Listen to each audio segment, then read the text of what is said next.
everyone, welcome back to my channel. So for today's vlog, I have my husband here today. And today we are going to do a video reaction. There is a foreigner couple who made a video about why you should not retire here in the Philippines. Their channel name is Kate and John, and they give 10 reasons why you should not retire here in the Philippines. So without further ado, let's start! Okay, here we go.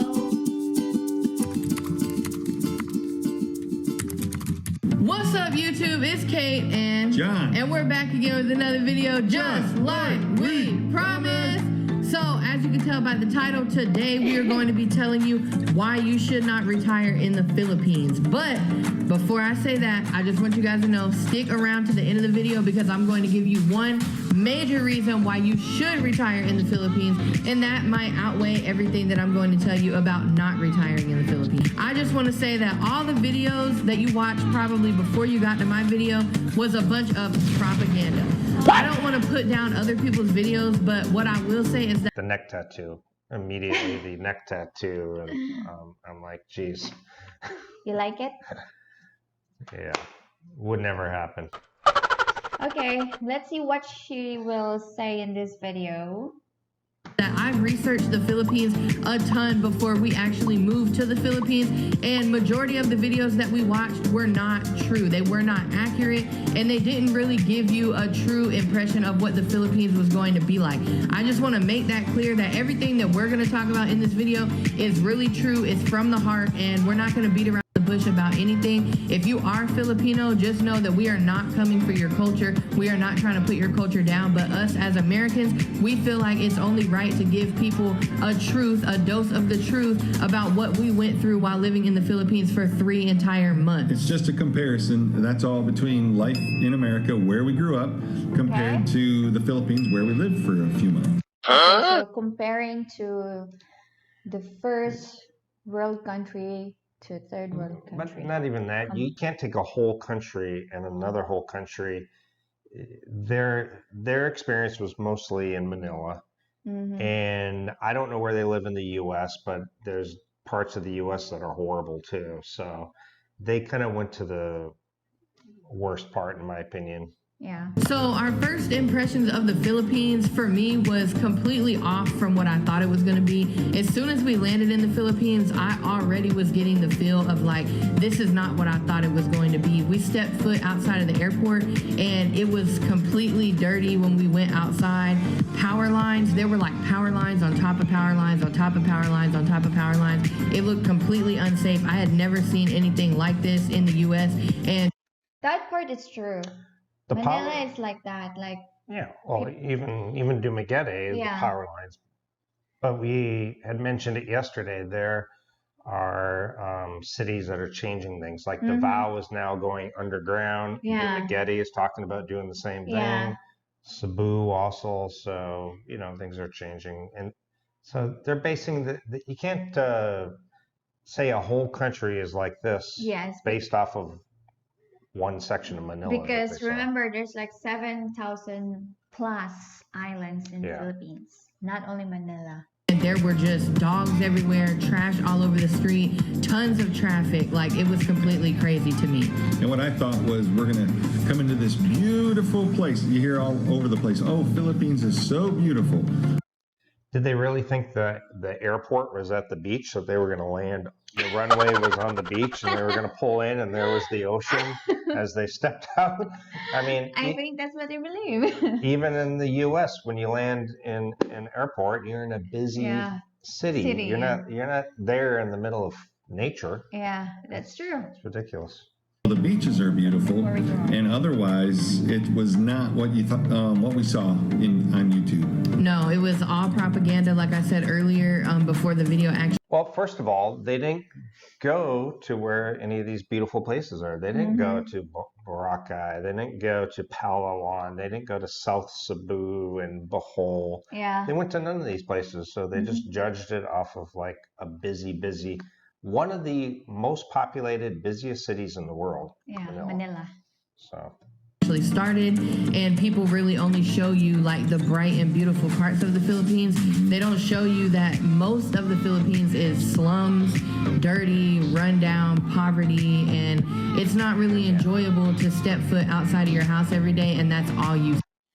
Where did you go? Yeah, where did they land in post-apocalyptic? Why would they be in the squatter area? Did they rent an apartment or Airbnb in a squatter area? Why is that the place that they saw? See, this is actually propaganda. They're showing you the dirtiest slum, a video, which I guarantee is probably not their video. That's not their video. No. What about Makati, BGC, Venice Grand Canal, where that area we stayed? That's just only in the city. They should have gone to Batangas, to Baguio, to Mindoro. But even within the city, BGC, Makati, these are all like world-class, beautiful places. Okay, so the next point that we're going to talk about is corrupt government within the Philippines. So what I mean by that is when we first arrived to the Philippines, I quickly found out that any paperwork or any documentation that you needed to fill out to pay for things or to apply for a visa, whatever it was, there was like no customer service to help you. Online, the instructions were completely ridiculous. They didn't list out everything that you needed. And coming from the U.S., this is why you need to have a lot of patience when you come here in the Philippines. Yeah, now this part I can kind of agree with, but she's also saying corruption in the same sentence, and that because something's unorganized doesn't mean it's corrupt. So that's totally different. That's has nothing to do with corruption. Here we do all like paperwork. With some government units, they already are using online applications, online when you want to book an appointment, but not all government units are like that yet. No. Well, like when I went and registered my bike, everything was like really easy at that place. When we did our marriage certificate.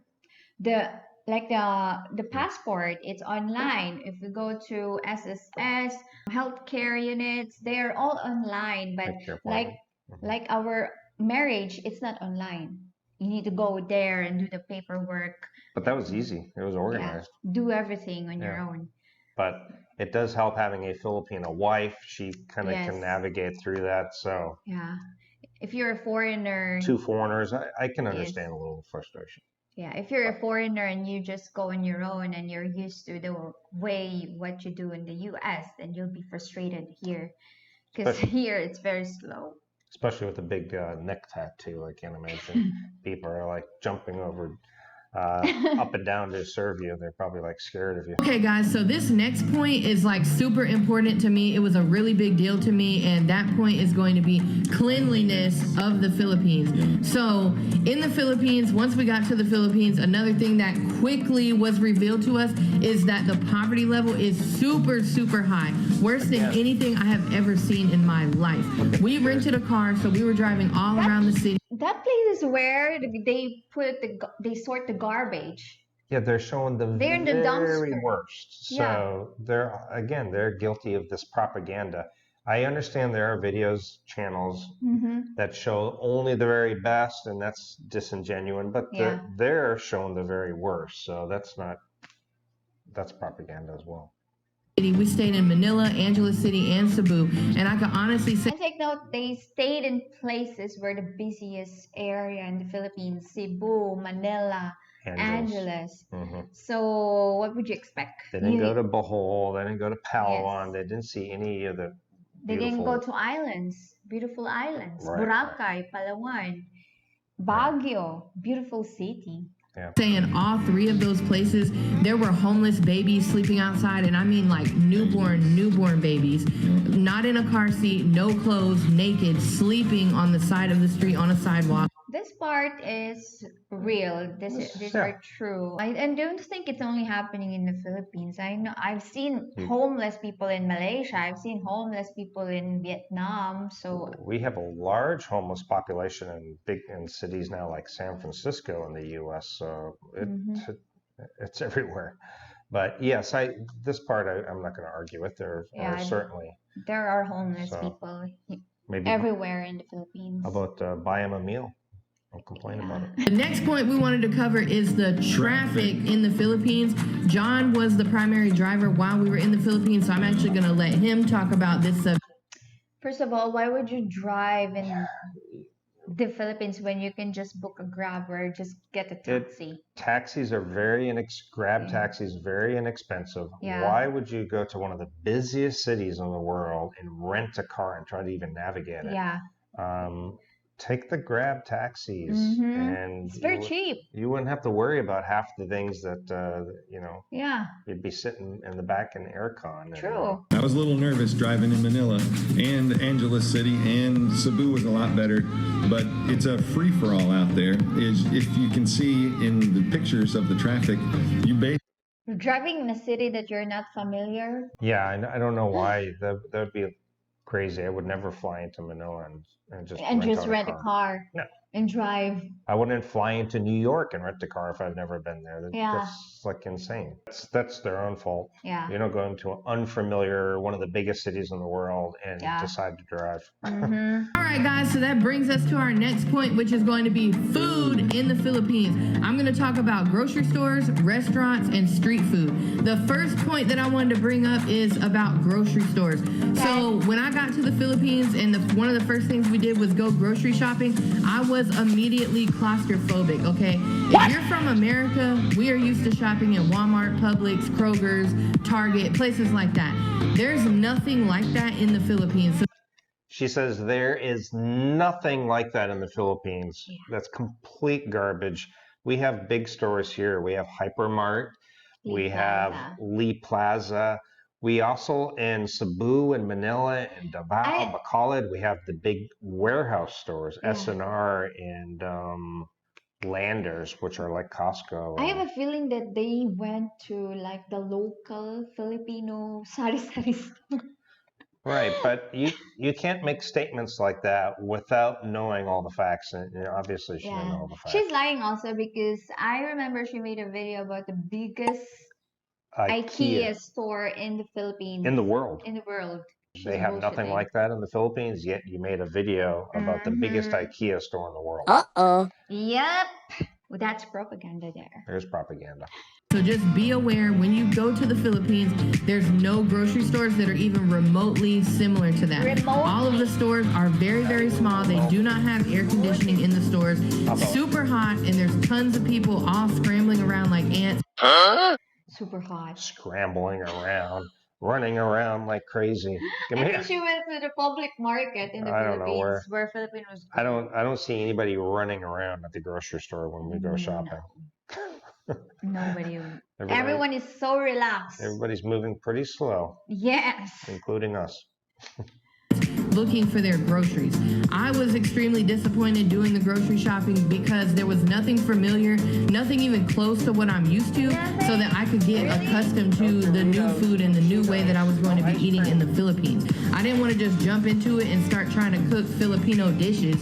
I wanted to have something familiar, and then start to submerge myself into the culture, but unfortunately, plenty of it, yeah. Plenty in different, especially in Manila. There's tons of international grocery stores. They did no research whatsoever. Fortunately, I couldn't do that. Yeah, and then even the restaurants, what we ended up doing was using a delivery service called Food Panda because it was actually food that we can look at the picture and order something. When you're driving around the streets, there's no signs for anything, especially restaurants. You just kind of have to know where they are. It looks really junky from the outside. Jollibee and Chowking and McDonald's are in every corner of Manila. Even here in Dumaguete, which is a very small city. Yeah, and you can go to any of the malls, and they're just loaded with restaurants. There are tons of malls in Manila. Again, this is propaganda. This is propaganda. Outside, but when you go inside, it's clean, and the food is decent, but we really got used to that Food Panda. Yeah, Food Panda was a total lifesaver for us, and like he was saying, the restaurants are just hard to find. There's no advertisements, no signs, no nothing. They're kind of holes in the walls, and if you're not a local, you really don't know where to eat.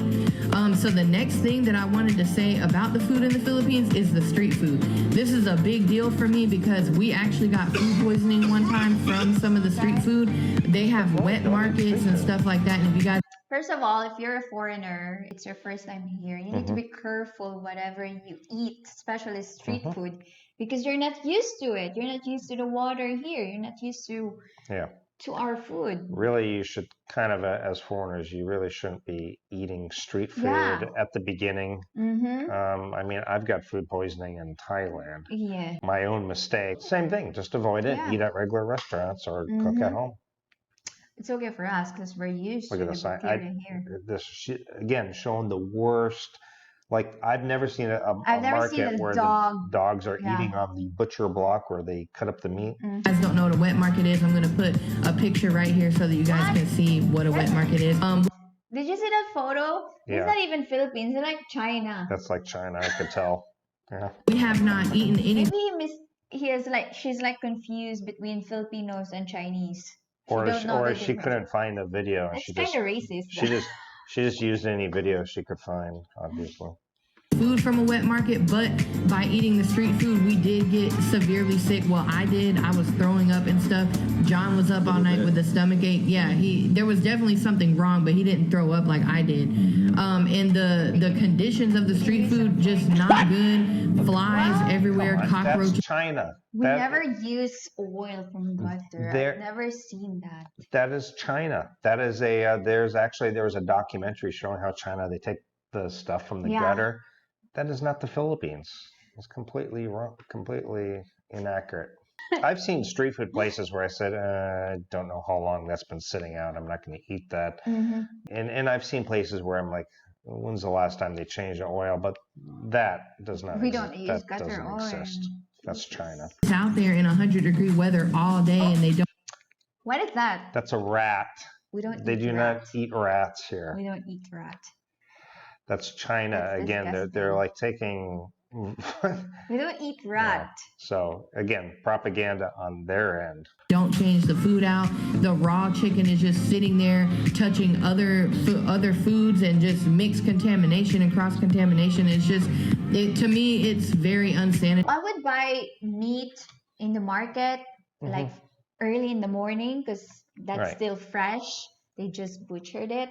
And I wouldn't recommend it. Our next point that we're going to be talking about is the living conditions of the Philippines. This one is a major deal, especially if you're going to be living in the Philippines for longer than 30 days and you're not just coming for a vacation. The most important thing that I'm going to say right here, right now, if you guys are still watching this video, do not believe the social media hype, okay, guys? I know that I, myself, am guilty of putting up videos showing you guys a couple of our houses that we stayed in the Philippines and advertising that they were $500 a month. That was the truth. That was literally the truth. But what I want to make clear is that those houses were lacking in a lot of things. They looked nice. They were big. They were spacious. They were roomy. But they did not have air conditioning. They did not have hot water in the bathrooms. No hot. Our place is $600 a month. We have air conditioning in every single room. We have hot showers. Yeah. And I just did a video on our place. We got a pool. So it's their own fault for renting an Airbnb and not finding out that it's in a good location or that it doesn't have air con in the rooms. I mean, that's your own fault. Even if it doesn't have air condition, it doesn't have heater, and if you really like the place, you can negotiate these things. And it's not like we don't have access on those things. There's tons of places where you can buy them. For example, the last place I lived, and Maya lived there as well for a short. We lived there for just like 3 months. They didn't have air conditioning, and they didn't have a heater for the shower. And I negotiated it. She put in a brand new split type aircon in the living room, put in hot water in the shower. Yeah, it's a fix. They make it sound like it's like if they don't have it, that's it. There's nothing you can do. There's nothing you can do. Water in the sinks. They were lacking a lot of things that Americans take for granted for comfort. So just like I didn't mention in the video that there was no AC and no hot water, other social media influencers don't mention that stuff either. And that's why I'm making this video, because I don't want to lead you guys into something like social media influencers have led me to believe, that the Philippines is glitz and glamour when it in fact is not. So the thing to me, the thing about the housing is it doesn't sound like a big deal to not have AC, because you can open windows and all. So one day's not bad, 2 days isn't bad, but it just wears on you as you're there for months. We were constantly sweating every single day. In the Philippines, it gets over 100 degrees. What do you expect? This is a tropical country. Yeah, but even so, it's not that hot in Dumaguete, honestly. Yeah. Or like we have cooler towns like Baguio and Valencia. And if you're in the city, it gets hotter. Yeah. And these people just didn't research. Yeah. And they say it's not glitz and glamour. We've stayed at some amazing resorts and stuff here. So, it's your own fault you wanted to go live in Manila. Yeah, why would they live in Manila? Go stay in Makati or BGC if you're going to be in Manila if you want. They probably just didn't want to pay. Every single day. There are no cool days in the Philippines. So if you're a person that easily gets hot, just know you are going to be sweating, and there's no way to escape it. Most of the Airbnbs that we stayed in, actually all of the Airbnbs that we stayed in, only had one AC inside the house, which was in the bedroom. So if you're in the living room or the kitchen trying to enjoy your day, just know you can't, because it is super, super hot, and there's just no way to escape that. Like I said, no way. I've never stayed in an Airbnb without aircon in the living room and other places, because I researched it out and I messaged and say, hey, does this have aircon in the living room? So again, it's just poor planning on their part. They did poor planning. No hot water to wash dishes, no hot water for showers, and I feel like people need to know that, because who's that guy in their shower? we don't use hot water in the sink. That's very new to me. Yeah. I just learned about that. Yeah, that's not something, unless you had it added, usually in a new constructed home, maybe if you wanted it, you could. But here it's just hot water in the showers. But is that really a big deal? It's not really a big deal. I don't miss that really. Sometimes I miss a hot shave, but I can get some hot water and shave if I want. we didn't know that when we got to the Philippines, and we were completely shocked and blown away at it. So the next topic that we are going to cover are public bathrooms in the Philippines. Now, this is crazy, and this was a shocker to me. Most of the bathrooms in the Philippines are holes in the ground. Holes in the ground? We don't use holes in the ground here. Not anymore. I've only seen one bathroom that was a hole in the wall, and it was like way out in the province in Mindanao somewhere at some little small But not in place. Manila. Not in Manila. Yeah. I don't think Manila people. We saw that in Vietnam at the rest stops when we in were Malaysia stopping. Also. They have that even in the airport. I didn't see it in Malaysia. I guess the men's because we have urinals on the wall. Yeah. But I'm pretty sure Manila people don't use that. yeah, they must have stopped at one place and then they made a video saying, everything's like this. And if they're not holes in the ground and you actually get blessed to be able to have a toilet, just know there is no toilet paper. No toilet paper. If you want toilet paper, you better bring your own, because that's something that I learned very quick. And I mean, even in the mall where it's very clean and tidy, no toilet paper. They do have a hand bidet that you can use, but if you're not from the Philippines and you're not used to that, that could be a little confusing. Oh, confusing. Where do I spray this? Is this is this a drinking fountain? Why would you be confused? It's not rocket science. Yeah. It's there for... Spray it on your butt. It's for your bum. It's got a big area. You can't miss it. And it's cleaner. The next topic we're going to be talking about is transportation in the Philippines. So this one is a little, I guess it could be your own opinion on how you want to feel about this. The transportation to me was not up to par. Tons of jeepneys, and I mean old jeepneys. They look like they were from the 80s. A lot of smoke coming out of the back of them. No AC. Maybe like 40 people crammed into. We have taxis here. Pay for a Grab taxi. It's a couple hundred pesos. If they stayed in Manila, there's lots Grab of taxi. Every time we're in Manila, we take a Grab taxi. Yeah, we never took a jeep. Even in Cebu, we don't take jeepneys and stuff. But they have a really great jeepney in Cebu. They have these mini buses. Yeah, I and like that. Cebu has now upgraded to a lot of these mini buses that are Yeah. air conditioned. And there's Wi-Fi. And their Wi-Fi, it was comfortable too. Yeah. I don't recommend for foreigners to ride a jeepney if you are huge, because people will look at you and the driver will get annoyed. Well, you're taking up 3 spaces, and Yes. I mean, honestly, it's not even that. It's just for most of us, even height-wise, like for me, and I'm not even. You won't fit. I'm not that tall, but it's not comfortable for me. So it's not recommended for foreigners, really. Yeah. To one jeepney, they're like sitting on each other's laps. Legs are hanging out the back of the jeepneys. It doesn't look comfortable. I never rode in one. John never rode in one because we just rented cars. But We can see from the back though when we're in traffic and you look in there and it's just packed with people. Yeah, that's what I don't get. They're complaining so much about it, but you rented a car, or you could take a Grab taxi. So why even complain about it? Point here that I do not want to skip. I have to put this one in here. The next thing we're going to talk about is scams. Another thing that we saw that was crazy was people will direct you in traffic or direct you on how to park your car and then charge you to park your car. That's what we call parking boys. Yeah, see, they're just uneducated on it. So, there's parking. Yeah, they are, and you're not required to give them. It's just like a donation. Right.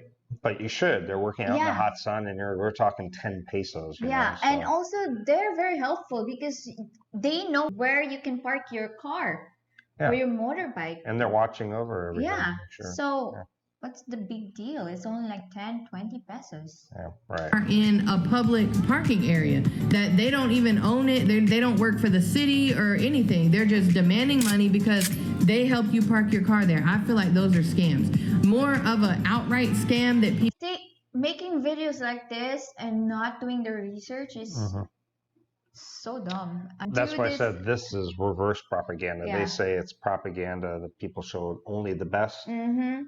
People kind of already know about is, of course, as a foreigner, you're going to get charged a bigger price than a local would be getting charged. So as long as you just stay aware of that and you know that that's going on, you can watch and see how much the locals are getting charged. And if they try to charge you more, I would just turn it down and walk away and go somewhere else. I only bought stuff where they had the price advertised, so I knew I was getting a good deal. Yeah, that part is true. That part is true, and that's why I stay away and I let Maya go into the market.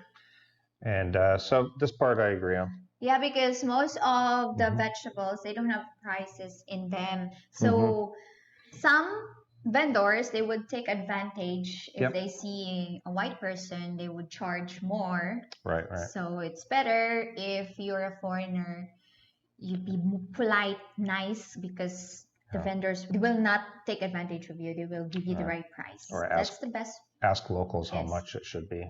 All right, so we told you to stick around to the end if you wanted to know one very important reason why you should move to the Philippines. And probably the main reason. Yeah, the main reason that most tourists and foreigners and expats come over to the Philippines is because of the exchange rate.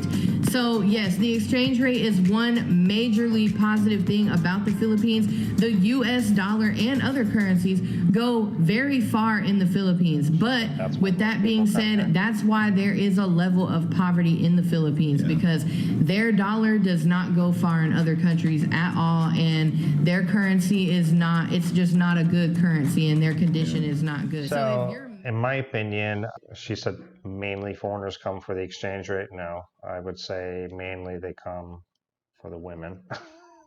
And 2, easy visa. You can stay for a long time for very inexpensive, warm tropical weather.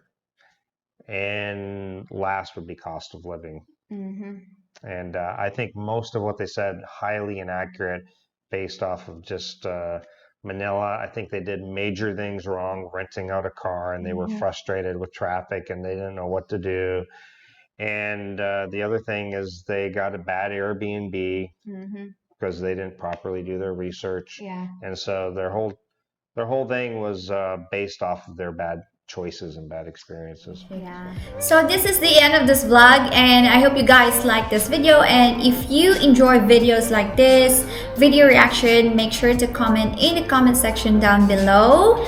And if you have any thoughts about this video, your opinions or anything, comment down below. If you haven't subscribed to my channel, make sure to subscribe to my channel. And by the way, guys, thank you so much for subscribing in my channel. We have now 20,000 subscribers, and I really appreciate every single one of you who subscribed to my channel.